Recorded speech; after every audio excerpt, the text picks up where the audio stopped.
அன்பார்ந்த சகோதர சகோதரிகள் அனைவருக்கும் இனிய வணக்கம்.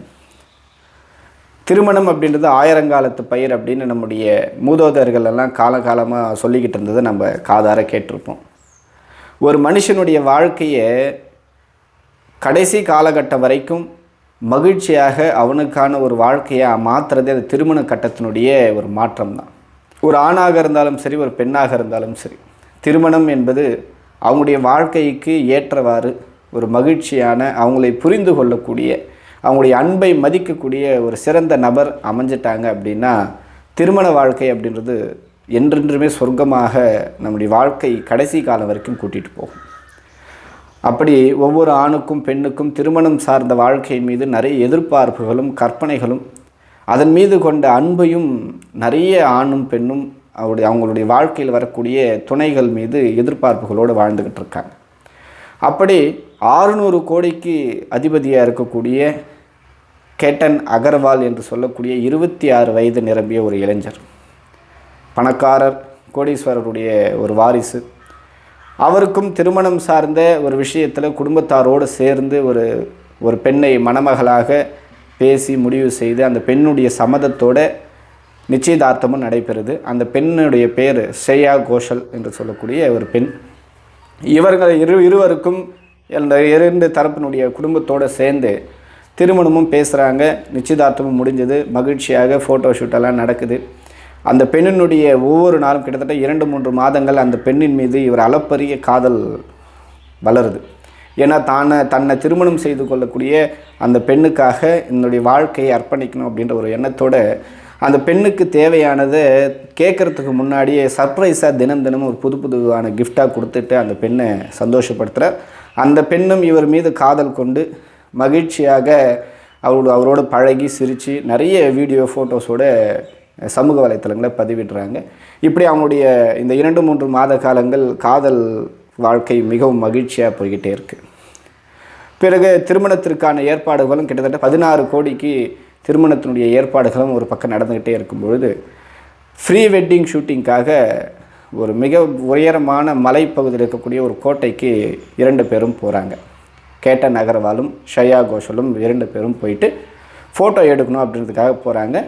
அந்த நேரம் கரெக்டாக ஸ்ரேயா கோஷலுடைய பிறந்த நாளாகவும் அந்த நாள் அமைஞ்சு போகுது. பிறந்த நாளை கொண்டாடிட்டு ஃபோட்டோவுக்காக அவங்க போகும்பொழுது எதிர்பாராத விதமாக மிகவும் ஒரு அபாகியமான ஒரு செயல்னு சொல்லலாம். அந்த மலை உச்சியில், கோட்டையினுடைய உச்சியிலிருந்து கேட்டன் அகர்வால் தவறி விழுந்து இறந்ததாக ஒரு தகவல் வருது. உடனடியாக அவங்க உறவினர்கள் மற்றும் அங்கே இருக்கிற காவல்துறையினர் அந்த பகுதியில் இருக்கக்கூடிய எல்லோரும் போயிட்டு அவருடைய உடலை மீட்டு வந்து அவங்களுக்கு செய்ய வேண்டிய இறுதி சடங்கெல்லாம் செய்து எல்லாம் முடிஞ்சிருது. ஒரு கட்டத்தில் அந்த கேட்டன் அகர்வால் அவருடைய அப்பா இந்த இறப்பில் எனக்கு மிகப்பெரிய ஒரு சந்தேகம் இருக்குது அப்படின்னு சொல்லி ஒரு கேள்வியை காவல்துறை மத்தியில் வைக்கிறார். இந்த சமயத்தில் அந்த ஸ்ரேயா கோஷல் என்று சொல்லக்கூடிய அந்த திருமணம் செய்து கொள்ள இருந்த அந்த பெண் அவங்களுடைய சமூக வலைத்தளத்தில் திருமண வாழ்க்கையினுடைய துவக்கத்திலேயே என்னை தனியாக விட்டுட்டு போயிட்டீங்களே அப்படின்ற ஒரு மிகப்பெரிய ஒரு வருத்தமான ஒரு செய்தியும் அவங்க பதிவு செய்திருந்தாங்க. இப்படி போயிட்டே இருக்கும்போது காவல்துறையினுடைய விசாரணை வேறு ஒரு பக்கம் டைவர்ட் ஆகுது. நேரடியாக வந்து அந்த திருமணம் செய்து கொள்ள இருந்த அந்த பெண்ணினுடைய ஃபோன், அவங்க பயன்படுத்தி கொண்டிருந்த பொருட்கள் எல்லாத்தையுமே ஆய்வு செய்கின்ற போது காவல்துறைக்கு மட்டுமல்ல, ஒட்டுமொத்த மக்களையுமே ஒட்டுமொத்த தேசத்தையுமே அதிர வைக்கக்கூடிய ஒரு செய்தி வருது. அந்த கேட்டன் அகர்வால் என்பவர் தவறி விழுந்து இறக்கலை, இந்த பெண் தள்ளிவிட்டு அவங்க இறந்துருக்கிறாங்க, இது திட்டமிட்ட கொலை அப்படின்றத காவல்துறை பதிவு செய்திருக்கிறாங்க. அந்த விசாரணையின் போது தான் இந்த ஸ்ரேயா கோஷலுக்கு திருமணம் நிச்சயிக்கிறதுக்கு முன்னாடியே வேறு ஒரு பையனோட காதல் இருந்தது தெரிய வருது.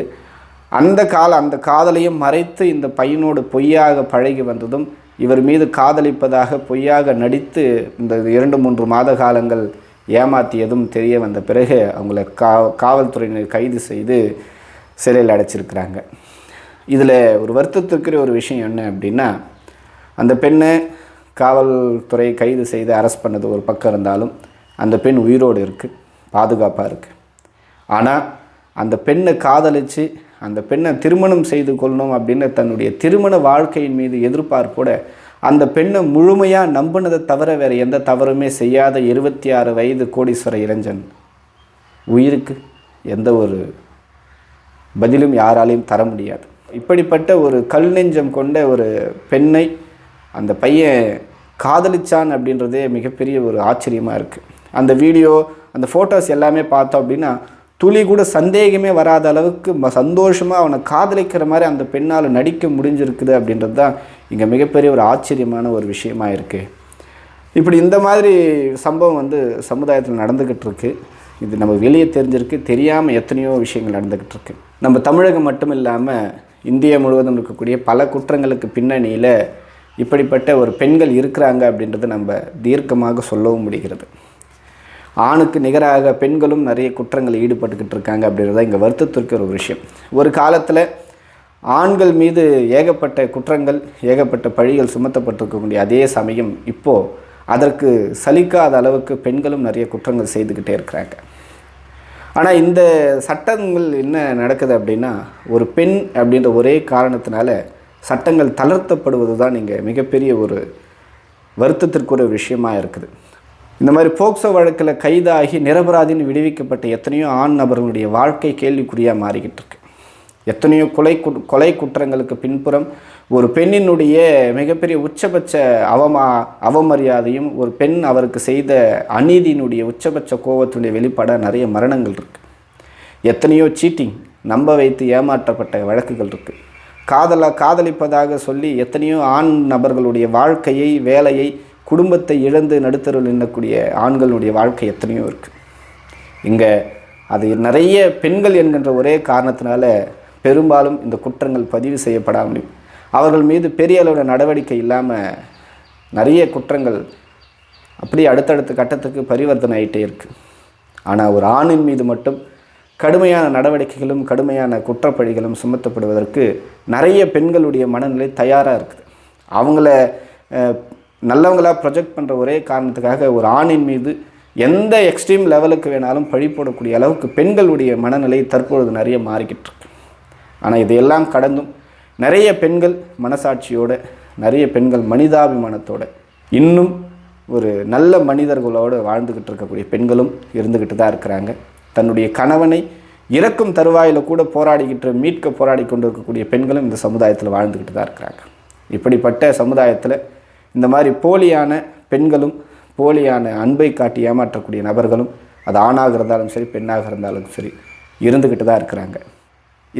இந்த மாதிரி தப்பான எண்ணங்களோடு இருக்கக்கூடிய ஒவ்வொரு பெண்களுக்கும் ஒரு வேண்டுகோள்: எதை வேணாலும் சொல்லி ஏமாற்றலாம், ஆனால் அன்பை காட்டி ஒரு திருமணத்தின் மீதான ஒரு எதிர்பார்ப்பை மட்டும் உருவாக்கி எந்த ஒரு ஆணையும் ஏமாற்றி விட வேண்டாம். ஏன்னா திருமணம் அப்படின்றது நிறைய கற்பனைகளோடு, எதிர்பார்ப்புகளோடு பயணிக்கக்கூடிய ஒரு விஷயம். அதில் ஏமாந்துட்டாங்க அப்படின்னா தன்னுடைய வாழ்க்கையில் பிறகு எதையும் நம்பிக்கையோடு கையாளவே முடியாது. அதனால் இந்த மாதிரி விஷயத்தில் தயவு செய்து எந்த ஒரு, அது ஆணாக இருந்தாலும் சரி பெண்ணாக இருந்தாலும் சரி ஏமாற்ற வேண்டாம். நன்றி.